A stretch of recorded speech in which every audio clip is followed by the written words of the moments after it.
పరిశుద్ధ నామానికి మహిమ కలుగును గాక. ప్రియులారా, దేవుని మహాకృపను బట్టి, మీ ప్రార్థనను బట్టి మరొక సాక్ష్యాన్ని మీ ముందుకు తీసుకురావడం జరిగింది. తల్లిగారు శివుణ్ణి పెళ్లి చేసుకొని, అంటే మంచి భక్తి పూజలు చేసి, మరి అందరికీ దేవుణ్ణి చెప్పి ఎంతో పూజలు చేసిన తల్లి యేసు ప్రభువుని నమ్ముకొని గొప్ప సాక్షురాలుగా దేవునికి సేవ చేస్తూ ఉన్నారు. మరి ఎలా మారారు, ఏంటి, వారి యొక్క వివరాలు ఏంటి పూర్తిగా తెలుసుకుందాం. అందరూ ఎవరు కూడా స్కిప్ చేయకుండా జాగ్రత్తగా చూడండి. తల్లిగారు చెప్పే సాక్ష్యాన్ని విందాం. మా ప్రైజ్ ద లార్డ్. పేరు సుజాత అండి. నేను పుట్టిన ఊరు మంగరగూడెం, నిచ్చింది ఎల్లంపేట గ్రామం. ఆ చిన్న గ్రామంలో పల్లెటూరులో ఉండేదాన్ని నేను. అక్కడి నుంచి వచ్చేసానండి నేను. దేవునికి స్తోత్రము. నా సాక్ష్యం ఏంటంటే, నేను అన్యుల కుటుంబం నుంచి వచ్చినదాన్ని. నేను మా ఫ్యామిలీ మొత్తం అన్యులే, ఎవరు క్రైస్తవులు కాదు, అన్యుల కుటుంబం నుంచి వచ్చిందని. నాకు ప్రార్థన ఎలా చేయాలో తెలియదు, దేవునికి కొబ్బరికాయ ఎలా కొట్టాలో కూడా నాకు తెలియదు అసలు. చిన్న వయసులోనే నేను మంటల పడి కాలిపోయాను. నేను చిన్న వయసులో కాలాను. నేను ఆ వయసులో కూడా నాకు తెలియదు దేవుని ఎలా పూజించాలన్నది కూడా నాకు తెలియదు. చిన్నతనాల్లో మాకు వ్యవసాయం పని ఉండేదండి. మాకు వ్యవసాయం పని ఉన్నప్పుడు మా నాన్న అప్పుడు పెట్రోల్ తెచ్చి ఇంట్లో పెట్టాడు. పెట్రోల్ తెచ్చి ఇంట్లో పెట్టినప్పుడు ఈ కిరోసిన్ తెచ్చి మా అమ్మ ఇంట్లో పెట్టింది. తెలియకుండా మా అమ్మ అదే కిరోసిన్ అనుకొని పెట్రోల్ పోసి అంటించారండి. అది ఇప్పుడు మాది చిన్న పాక ఇల్లు, మాకు తెలియదు అది. మాకు చిన్న పాకిళ్ళు, ఆ పాకింట్లో దీపం ముట్టించి అదే కిరోసిన్ అనుకొని పెట్రోల్ పోసారు. పోసినప్పుడు మగ్గున అంటుకుంది, ఇల్లంతా కాలిపోయింది. ఇంట్లో దానము డబ్బు అంతా కాలిపోయింది. అందులో నేను కూర్చున్నాను, ఇంట్లో కూర్చున్నాను. మా అమ్మ నన్ను చూసుకోలేదు, చూసుకోకుండా వేరే ఇంటికి వెళ్ళిపోయింది. దీపం ముడ్డి అగ్గిపెట్టలేదని వేరే ఇంటికి వెళ్ళిపోయింది తేవడానికి. వెళ్ళిపోయినప్పుడు నన్ను చూసుకోలేదు. ఆమె వచ్చి దీపం ముట్టించింది, నేను వెనకనే కూర్చున్నాను. ఆమె కాలింది. ఆమె కాలినప్పుడు నన్ను చూసుకోకుండా ఏం చేసిందంటే, ఆమె చీర కాలేదని ఏడిసి నా మీద వేసింది. కాలే చీరని నీ మీద వేసింది. నన్ను చూసుకోలేదు. ఆమె చూసుకోకుండా నా మీద వేసినప్పుడు నేను కాలిపోయాను. కాలి పొర్లుకుంటే కిందికి వెళ్తా అంటే, అప్పుడు పక్క వాళ్ళు చూసి, అయ్యో ఇల్లు కాలిపోతే కాలిపోయింది కానీ చిన్నపిల్ల కాలిపోతుందని చెప్పి అప్పుడు నాతో వాళ్ళన్న అనుకుని నన్ను తీసి ఒక బస్తా తెచ్చి నా మీద కప్పి నీళ్ళలో ముంచారు. అప్పుడు నన్ను ముంచినప్పుడు తీసుకొని హాస్పిటల్కి వెళ్ళారు. ఆ వయసులో నేను నాకు తెలియదు అసలు. 5 సంవత్సరాల దాకా నన్ను హాస్పిటల్లో పెట్టారు. అప్పుడు కూడా మా వాళ్ళు అన్యులే, ఇంకా క్రైస్తవులుగా కాలేదు, ఎవరికి క్రైస్తవులుగా కాలేదు, అన్యులే అందరూ. అప్పుడు నాకు 16 సంవత్సరాలు వచ్చినాక 5 సంవత్సరాల దాకా నాకు హాస్పిటల్లో ఉంచారు. హాస్పిటల్లో ఉన్నప్పుడు ఇంటికి తీసుకొచ్చినాక కొద్ది రోజుల దాకా నన్ను ఇంట్లోనే ఉంచారు. ఇంట్లో 16 సంవత్సరాలు పడేదాకా ఇంట్లోనే ఉంచాను నన్ను. 16 సంవత్సరాలు అయిపోయినాక ఈ అమ్మాయిని ఎవరు చేసుకుంటారో ఏమో తెలియదని అప్పుడు మా వాళ్ళు చాలా భయపడేవారు. ఆ టైంలో నాకు వేరే మాంత్రిక శక్తుల ప్రభావం ఏర్పడింది. అంటే మాంత్రిక శక్తులు ఎలా ప్రభావితం చేశాయి అంటే, మా ఇంటి ముంగట నిమ్మకాయలు, పసుపు, కుంకుమ అట్లా వేసిపోయారు. అది నాకు తెలియకుండా నేను దాటేశాను. తెలియకుండా నేను దాటేసినప్పుడు ఆ టైంలో నాకేమైందంటే కాళ్ళు చేతులు లాగుడు, మొత్తం భయంగా ఏర్పడటం అట్లా అయింది నాకు. అట్లా అయినప్పుడు మా వాళ్ళు ఏం చేశారు, ఏమైంది ఈ పిల్లకి ఇట్లా అవుతుందని చెప్పి భయంతో వేరే ఒకళ్ళ దగ్గరికి తీసుకెళ్లారు. తీసుకెళ్ళినప్పుడు ఏంటంటే, ఏమైంది ఈ పాపకంటే, ఏమో తెలియదమ్మా, తెల్లందాకా నిద్రపోదు, బాగా కలవరిస్తూ ఉంటుంది, భయపడతా ఉంటుంది, ఏమైందో తెలియదు అని చెప్పి వాళ్ళు అన్నప్పుడు వాళ్ళు ఏం కాదులే అమ్మ అని చిన్న తాయిత కట్టి పంపించేవారు. పంపించినాక సర్లే అని చెప్పి మరలా ఎవరు చేసుకుంటారేమో తెలియదని భయపడేవాళ్ళు మా వాళ్ళు. అనేసరికి దేవుళ్ళకి పంపించారు. ఏసయ్య దగ్గర తీసుకుపోండి అమ్మ, మా అమ్మాయి కొంచెం స్వస్థపరుస్తుంది, మంచిగుంటుందేమో అని తీసుకెళ్ళమని చెప్పారు వాళ్ళు. తీసుకెళ్ళని చెప్పిన అప్పుడు కూడా నాకు తెలియదు అసలు, ఏసయ్య అంటే కూడా తెలియదు నాకు. ఆ టైంలో తీసుకుపోయారు. 1 సంవత్సరం 2 సంవత్సరాలు తీసుకుపోయినా కూడా ఎలా ఆరాధించాలో కూడా నాకు తెలియదు. అయినా అంటే ఆ టైంలో ఇట్లా యేసుప్రభు దగ్గరికి వెళ్తే బాగుపడుతుందని యేసుప్రభు దగ్గర తీసుకొచ్చారు కానీ నాకు తెలియదు ఆ టైంలో. కానీ ఇక తీసుకుపోయారు, ఇంతలో సంబంధం కుదిరింది నాకు. మా అత్త వాళ్ళు కూడా ఫస్ట్లో క్రిస్టియన్స్ వాళ్ళేనంట. వాళ్ళు కూడా పడిపోయారు మధ్యలో. దేవుని వదిలేశారు, మాకు వద్దు అని చెప్పి వదిలేశారు. మరలా నేను వచ్చినాక మళ్ళీ అదే పూజలు చేయడం స్టార్ట్ చేశారు. పూజలు చేసి అక్కడికి కూడా వచ్చినాక అన్నారు కదా, అమ్మ మేము శివుని పూజ చేస్తాం మేము, మా ఇంట్లో ఉండేదన్నీ ఇయే పూజలు కాబట్టి నువ్వు చేయాలి ఖచ్చితంగా అన్నారు. నాకు తెలియదండి ఈ పూజలు చేయడం నాకు తెలియదంటే అప్పుడు మా అత్తయ్య వాళ్ళు నాతో గొడవ చేసేవారు. అయినా కూడా సరే అని చెప్పి, సరే వీళ్ళతో నాకు గొడవ ఎందుకని చెప్పి నేను పూజ చేసేదాన్ని. చేసి సోమవారం వచ్చిందంటే అన్నం తినేవాళ్ళం కాదు మేము. ప్రతి సోమవారం అన్నం తినేవాళ్ళం కాదు, ప్రతి పండగకు అన్నం తినేవాళ్ళం కాదు, ఒక్క పొద్దు ఉండేవాళ్ళం. ఉండి పూజ చేసుకుంటూ ఉండేవాళ్ళం, పని చేసుకుంటూ ఉండేవాళ్ళం. అట్లా అట్లా అట్లా నాకు అలవాటు అయిపోయింది. ఇక ఈ పూజ చేయడము ఇవన్నీ ఇక మా అత్త వాళ్ళు, నువ్వు ఖచ్చితంగా పెద్ద కోడలు కాబట్టి నువ్వు చేయాలని చెప్పి మా అత్త వాళ్ళు చెప్పేవాళ్ళు. చేసేదాన్ని నేను. చేసినాక నేను కొద్ది రోజుల దాకా అట్లనే చేసుకుంటూ నాకు ఒంటి మీదకి దేవుడు వచ్చేసిండు. శివుడు పూజ చేసుకునేసరికి నా ఒళ్ళంతా అసలు ఏదో లాగా పులకరించినట్టు అయిపోయి ఒంటి మీదకి వచ్చేసిండు శివుడు. వచ్చినప్పుడు ఆ రోజు ఫస్ట్ టైం నాకు తెలియకుండానే నేను మా మరిదిని కొట్టేసాను. నేను కొట్టేసినప్పుడు వాళ్ళు అన్నారు, ఏమైంది ఇవకు, ఏమైనా అయిందని చెప్పానంటే వేరే ఆయన తీసుకొచ్చి చూపిస్తే, లేదమ్మా ఈమెకు దేవుడు వస్తాడు ఈమెకు, దేవుడు ఒంటి మీదకి వచ్చిండు, ఈమెనేమనబాకండి అని చెప్పి వాళ్ళందరూ చెప్పారంట మా అత్తయ్య వాళ్ళకు. చెప్పినప్పుడు ఆ రోజు నుంచి నన్ను మంచిగా చూసుకోవడం పెట్టారు వాళ్ళు. నేను ఇక పూజ చేసుకునేది అంటే వాళ్ళు అన్నారు కదా, నీ దేవుడు నీకే నా దేవుడు నీకే, నువ్వు ఖచ్చితంగా దేవుడిని పెళ్లి చేసుకోవాలని చెప్పంటే, నాకు చిన్నపిల్లలు ఉన్నారు, నేను దేవుడిని చేసుకోవడం అంటే కూడా నాకు తెలియదు, నాకు అలాంటివి వద్దు, నేను చేసుకోను, నాకు భర్త పిల్లలు ఉన్నారు కదా అని చెప్పినంటే, ఏమవుతుంది వాళ్ళు ఉంటే ఏమవుతుంది, ఏం కాదు పెళ్లి చేసుకోమండి అని చెప్పారు వాళ్ళు. ఎవరిని పెళ్లి చేసుకోమన్నారు? శివుణ్ణి పెళ్లి చేసుకో, మీకు మంచిగా ఉంటుంది అని చెప్పి అన్నారు. పెళ్లి చేసుకోవడం అంటే మామూలు కదా, అక్కడికి యములవాడ వెళ్ళాలి, అక్కడికి పోవాలంటే 30-40 వేలు కావాలి. మా దగ్గర అంత డబ్బు లేవు, ఆ పూజలు కూడా మా వల్ల కాదు, మేము చేయలేము అని చెప్తే, లేదు చేసుకోవాలి, ఇంటి పెద్ద కోడలివి చేయాలి కదా అని చెప్పి వాళ్ళు అన్నారు మా అత్తయ్య వాళ్ళు. అన్నప్పుడు సరే అని చెప్పి మా ఆయన కూడా అన్నాడుగా, సరే మనం పెద్దోళ్ళం కదా, ఇక వాళ్ళ తల్లిదండ్రులు చెప్పినట్టు మనం వినాలని చెప్పి పూజ చేసడం స్టార్ట్ చేసాం. మేము పూజ స్టార్ట్ చేసినాము.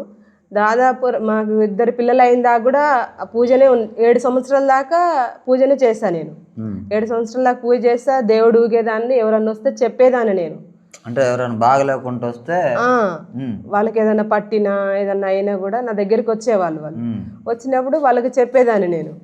చెప్తే ఏందమ్మానంటే, నీకు పలానోళ్ళు చేశారు అట్లా ఇట్లా అని చెప్పేదాన్ని నేను. నీకు తెలుసు అట్లా చెప్పడం? అట్లా నాకు అనిపించేది ఇక ఆ టైంలో. అంటే నీకేం తెలియదు కానీ నువ్వు చెప్తా చెప్పేది నేను. చెప్పినప్పుడు అట్లా నేను చేసిన 7 సంవత్సరాల దాకా అట్లే పూజ చేశాను. చేసిన కొద్ది రోజుల దాకా 7 సంవత్సరాలు మీరు శిగమూగుతూనే ఉన్నారు? 7 సంవత్సరాల దాకా చేశాను అదే పూజ, అదే దేవుడు ఊగేదాన్ని, అలాగే చెప్పేదాన్ని. చెప్పినాక 1 సంవత్సరము మేము హైదరాబాద్కి వెళ్ళిపోయాం. హైదరాబాద్కి వెళ్ళిపోతే అక్కడ కష్టం చేసుకొని బతకొచ్చు అని మేము పిల్లలు తీసుకొని వెళ్ళిపోయాం మేము హైదరాబాద్కు. హైదరాబాద్ వెళ్ళిపోయినాక ఒక 2 సంవత్సరాల దాకా మంచిగానే ఉన్నాం. మళ్ళీ 1 సంవత్సరానికి ఏమైందంటే, నాకు ఏదో తెలియని ఒక భయం ఏర్పడ్డది నా కడుపులో. భయంగా అనిపిస్తుంది, ఎట్లనో అనిపిస్తుంది, నేను చనిపోతానేమన్న భయం ఏర్పడ్డది నాకు. అయితే ఎందుకు నాకు ఇట్లా అవుతుంది, నేను ప్రతిసారి దేవునికి పూజ చేస్తాను కదా, కొబ్బరికాయలు కొడతాను కదా, ప్రతి సంవత్సరం నేను యములవాడ పోయి వస్తాను కదా, నేనే బోనం ఎత్తుకునేదాన్ని, నేనే పూజ చేస్తాను, శివుని పెళ్లి చేసుకున్నా, తన భార్యగా నేను ఉంటాను కదా అన్న ఆలోచనతో నేను ఇంత పూజ చేస్తాను కదా, నేనేం తక్కువ చేసిన ఆయనకు నాకు ఎందుకు ఇంత భయం కలిగిస్తాను అని చెప్పి నేను అట్లా అనుకునేదాన్ని. అయితే మా ఆయన గిట్టన్నాడు, ఏం కాదు భయపడకలే అని చెప్పి అన్నప్పుడు, లేదు నాకు భయం అవుతుంది, ఎందుకో మనం ఇంటికి వెళ్ళిపోదాంపా అని చెప్పి మేము మా అమ్మ వాళ్ళ ఇంటికి వచ్చేసినాం. మా అమ్మ వాళ్ళ ఇంటికి వచ్చేసినాక అక్కడ పని లేదని చెప్పి మా ఆయన మా అమ్మ వాళ్ళ ఇంటికాడ నన్ను వదిలేసి వరంగల్ వెళ్ళాడు పని కొరకు. అక్కడ వరంగల్ వెళ్ళినప్పుడు మా అమ్మాయి పుట్టింది. అప్పుడు మా అమ్మాయి పుట్టినాక పోయిన దేవుడు మరలా తిరిగి వచ్చేసిండు నా ఒంటి మీదకి.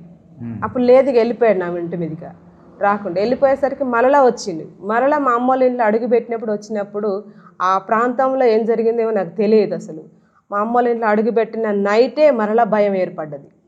నా భయంతోనే బతుకుతుంటే ఆ నైటు ఒంటి మీదకి దేవుడు వచ్చి పెద్ద కేక పెట్టి చెప్పానంట మా అమ్మకు. ఏమని చెప్పానంటే, అమ్మ నేను ఈ 3 పిల్లలు ఒడిచిపెట్టి నేను వెళ్ళిపోతున్నాను, ఈ 3 పిల్లల మీరు పట్టుకొని మీరే సాదండి, నేను ఈ భూమి మీద లేకుండా నేను వెళ్ళిపోతున్నా, నన్ను దేవుడు తీసుకుపోతాడు అని చెప్పి మా అమ్మకి చెప్పానంట నేను. చెప్పినప్పుడు అన్నదా ఏ దేవుడు తీసుకుపోతానంటే శివుడు నన్ను నచ్చి తీసుకుపోతాడమ్మా, నేను పైకి వెళ్ళిపోతున్నా, ఈ పిల్లలు జాగ్రత్త, ఈ పిల్లలను మాత్రం నువ్వు ఆగం చేయబాకు, ఎంత ఇబ్బంది అయినా ఈ పిల్లలను విడిచిపెట్టబాకమ్మా, నా పిల్లలు ఆగమైపోతారని చెప్పి నేను మా అమ్మతో చెప్పి ఒక కేక వేసి కింద పడిపోయానంట. కింద పడిపోయినప్పుడు నాకు శ్వాస లేకుండా 10 నిమిషాల దాకా శ్వాస లేకుండా అయిపోతానికి మా పిల్లలు మా అమ్మ చాలాసేపు మొత్తుకున్నారంట. మొత్తుకునేసరికి వామ్మో వామ్మని చుట్టుపక్కల అందరూ వచ్చి వామ్మో అని మొత్తుకుంటే ఏమంటే పిల్ల పలకట్లేదంటే నేను ఎక్కడ కొట్లాడుతానంటే నన్ను ఎందుకు పైకి తీసుకుపోయినావు, నీ శివుని నిన్ను పెళ్లి చేసుకున్నా కదా నేను, నన్ను ఎందుకు తీసుకెళ్ళినావు పైకి, నన్ను ఎందుకు తీసుకొని వచ్చినావు, నా కింద నా పిల్లలు ఆగమైపోతారు, నా భర్త ఆగమైపోతాడు, నన్ను ఎందుకు తీసుకొని వచ్చినావు ఇక్కడికి అని చెప్పి నేను పైన ఆయనతో కొట్లాడుతుంటే నిన్ను మెచ్చి నచ్చి నేను తీసుకొని వచ్చినా, నువ్వు నాకు ఇష్టమైన దానివి, నేను వదిలిపెట్టను, నేను బలి కోరేదాన్నే కానీ నేను బ్రతికించేదాన్ని కానని చెప్పి ఆయన నాతో మాట్లాడాడు. మాట్లాడినప్పుడు నువ్వు బలి కోరేట దేవునివి అయితే నువ్వు పూజలు ఎందుకు చేయించుకుంటాను నాతోని, అట్లాంటప్పుడు నన్ను వదిలేసి పో అని చెప్పి నేను ఆయనతో మాట్లాడినప్పుడు అన్నట్టుగా ఎంతకాలం బ్రతుకుతావో చూస్తనేనా అని నాతో పందెం కట్టాడు. నిజమైన దేవుడు అయితే నన్ను బ్రతికించు, నువ్వు నిజమైన దేవుడు కాదు కాబట్టే నన్ను చంపేసినావు, ఇప్పుడు కింద చూడు నా పిల్లలు ఎట్లా మొత్తుకుంటున్నారో ఎట్లా ఏడుస్తున్నారో, నన్ను పంపిస్తావా పంపివా కిందకి అని చెప్పి నేను పైన కొట్లాడుతుంటే నువ్వు ఎంతకాలం బ్రతుకుతావు బ్రతుకుపో, ఎంతకాలం ఉన్నా నేను తీసుకొని పోతానని నాతో మాట్లాడినప్పుడు అన్నగా చూద్దాంలే అని చెప్పి నేను అన్నప్పుడు కిందికి మా అమ్మ చెంప మీదకి ఒక్కటేసింది, నన్ను వేసినప్పుడు నాకు అప్పుడు శ్వాస వచ్చి పిల్లల దగ్గర తీసుకొని బాగా ఏడ్చా. నేను బాగా ఏడ్చినప్పుడు ఏమైందమ్మా ఏంది ఇట్లా అందరు ఇంతమంది ఉన్నారు ఎందుకు అని నేను అన్నప్పుడు మా అమ్మ బాగా ఏడుస్తుంది, పిల్లలు బాగా ఏడుస్తారు, ఇట్లా సంగతి అమ్మ అని కొద్దిసేపటి దాకా ఊపిరి లేకుండా ఉండే ఇట్లా అయిపోయినావని అంటే అప్పుడు ఇంకా నాకు చాలా బాధేసి ఇంక బాగా ఏడ్చి నన్ను ఎందుకు ఇట్లా దేవుడు చేస్తాడని చెప్పేసరికి అప్పటి నుంచి 2 సంవత్సరాల దాకా నిద్ర ఆకలి లేదు నాకు. 2 సంవత్సరాలు నిద్ర లేదు, ఆకలి లేదు, నాకు భయం ఒకటే ఉంది నా కడుపులో, నేను ఎప్పుడు ఏ టైంలో పోతానో నాకే తెలియదు అని చెప్పి ఒక భయముతో నేను బ్రతుకుతున్నాను. ఆ టైంలో నేను మా ఆయనకు ఫోన్ చేసి ఇట్లా సంగతి నేను చచ్చిపోవడానికి సిద్ధంగా ఉన్నాను, పిల్లలు నీ చేతిలో పెడుతున్నాను, నువ్వు మరలా పెళ్లి చేసుకోబాకు, పిల్లలు చూసుకొని బ్రతుకు, పిల్లలు ఆగమైపోతారు తర్వాత అని చెప్పి నేను మా ఆయనతో చెప్పుకుంటా బాగా ఏడ్చాను.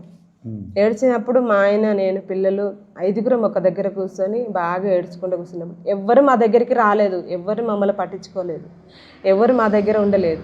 బాగా ఏడ్చుకుంటూ ఉన్నప్పుడు మా అమ్మ అన్నది, అమ్మ బాధపడబాకు, ఏం కాదు అని చెప్పి వేరే వైద్యుని కాడ తీసుకుపోతే అమ్మ ఏమైంది ఈ పిల్లకనంటే ఏమో అమ్మ తెలియదు బాగా భయపడుతుందంటే అక్కడికి పోయి కూడా ఒక తాయిత కట్టించారు. అక్కడ 5,000 తీసుకున్నారు.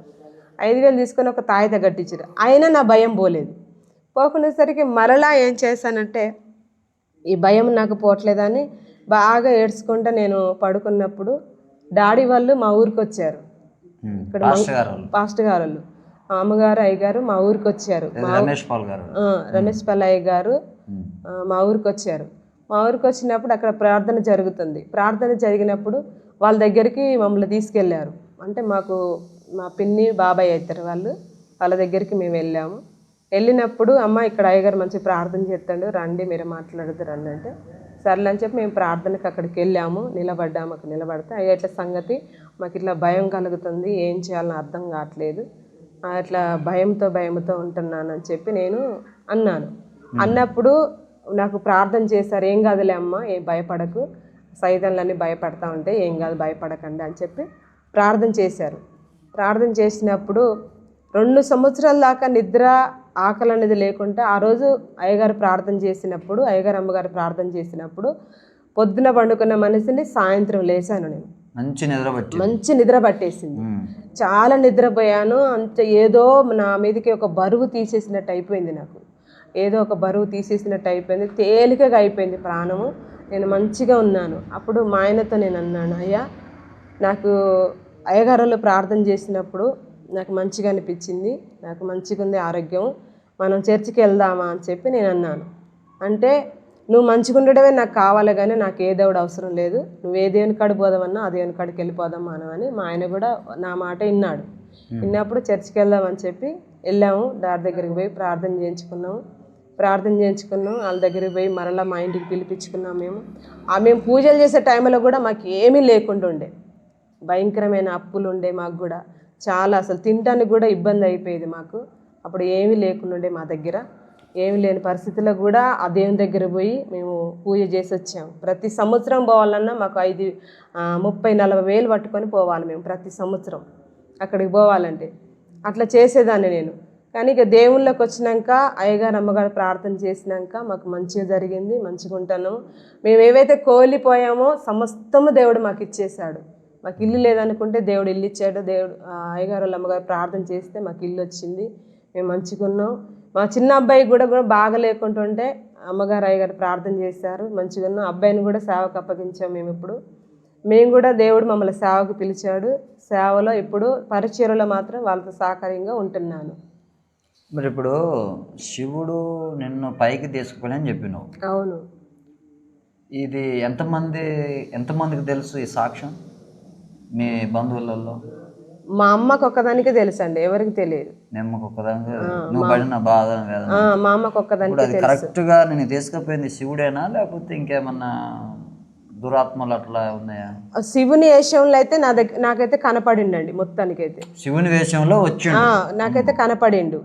ఆయనతో నేను పోరాడా. శివుని వేషంలో వచ్చిన వ్యక్తితో నువ్వు పోరాడా నేను. అన్నప్పుడు అన్నాడు, నువ్వు భూమి మీద బతుకుదానికి వీలు లేదు, నాకు నచ్చిన బిడ్డవు, నువ్వు నా పైకి వచ్చేసేయి, నువ్వు ఎంతకాలం ఉన్నా నేను తీసుకొని పోతాను అన్నాడు. అన్నప్పుడు నేనన్నా, నువ్వు బ్రతికించేవాడవైతే నేను నచ్చిన బిడ్డనైతే నాకు ఆస్తి ఇవ్వాలి, డబ్బు ఇవ్వాలి, నాకు అన్ని ఇవ్వాలి, కానీ నన్ను ఎందుకు చంపినావు నువ్వు అని చెప్పి నేను ఆయనతో పోరాడాలి. అంటే కింద నీకు ఊపిరి లేదు? లేదు, ఊపిరిని తీసేసి 10 నిమిషాల దాకా లేదు నాకు. అయితే ఇక నన్ను ఎందుకు చంపావు, నా పిల్లల కింద చూడు ఎంత ఏడుస్తున్నారో, నా పిల్లల గోస ఎవరికి తగులుతుంది, నా పిల్లలు ఎవరు చూసుకోవాలి వాళ్ళని చెప్పి నేను నువ్వు అక్కడ గొడవ పెట్టుకొని కిందకి వచ్చి బాగా పోరాడుతున్నా నేను. అయితే ఇప్పుడు ఆకారం అయితే శివుని వలే ఉంది. శివుని వలే ఉంది. మరి ఆయన శివుడో కాదన్న సంగతి నీకైతే తెలియదు. ఇప్పుడు నీ ఒంటి మీదకి వచ్చి శిఖముగిని అన్నారు కదా, ఆ శిఖముగేది ఆ చెప్పే దేవత పేరు ఏం పేరు? ఆయననే, అంటే శివుడు రూపం, శివుని రూపంలో ఒంటి మీదకి వచ్చేది నాకు. ఈ మాట ఎవరైనా మాంత్రికులు చెప్పారా? ఎవరు చెప్పలేదు నాకు. నీకు కనపడేదా మరి? ఇదే వేసిన అట్లే కనపడేది నాకు. శివుని మొత్తం ఆయన గారు కనపడేది. ఆయన లెక్కనే కనపడేది. నువ్వు ఆయన్ని పెళ్లి చేసుకున్నావు, ఇక ఆయనే వచ్చిన నువ్వు అనుకున్నావు. అట్లా నీ జీవితం కొనసాగింది. అవును, 7 సంవత్సరాలు కొనసాగింది. 7 సంవత్సరాలు ఇట్లా చెప్తా ఉండేదానివి. ఆ తర్వాత ఎన్నో ఇబ్బందులు పడ్డావు. అవును, దైవజనులు వచ్చి ప్రార్థన చేశారు, నీకు మంచి విడుదల కలిగింది. మళ్ళా యేసు ప్రభుని నమ్ముకున్నాక మళ్ళీ ఎప్పుడైనా ఆ విధమైనటువంటి ఆత్మ నీ మీదకి రావటం గమనించినవమ్మా? లేదు. ఒక్కసారైనా లేదు. ఎప్పుడైనా భయం కలగటం? లేదు. ఎన్నడూ కూడా భయం కలగలేదు. ఇప్పుడు దాదాపు 6 సంవత్సరాలు అవుతుంది దేవుళ్ళకి వచ్చి, ఎన్నడూ కూడా ఆ భయం అన్నది లేదు నాకు, ఆ ఆలోచన కూడా లేదు నాకు. నీ భర్తకి తెలుసా ఈ సాక్ష్యం? తెలుసు. నీ భర్త అంటే నీ భర్తకి అంటే నా భార్య ఇట్లా చేసింది, ఇప్పుడు వేసుకొని నమ్ముకున్నాక ప్రశాంతంగా ఉంది, ఆయన నీ గురించి సాక్ష్యం చెప్పగలడా? చెప్పగలడు. సరే, మొత్తానికైతే యేసుక్రీస్తు ప్రభుల వారి ద్వారా నువ్వు బతికి రోజు సాక్షి నిలబడ్డావు. అవును. మీ ఊరికి ఆ సేవకులు సువార్త పని నిమిత్తం వచ్చారా? సువార్త పని నిమిత్తమే వచ్చారు. ఒక అమ్మాయి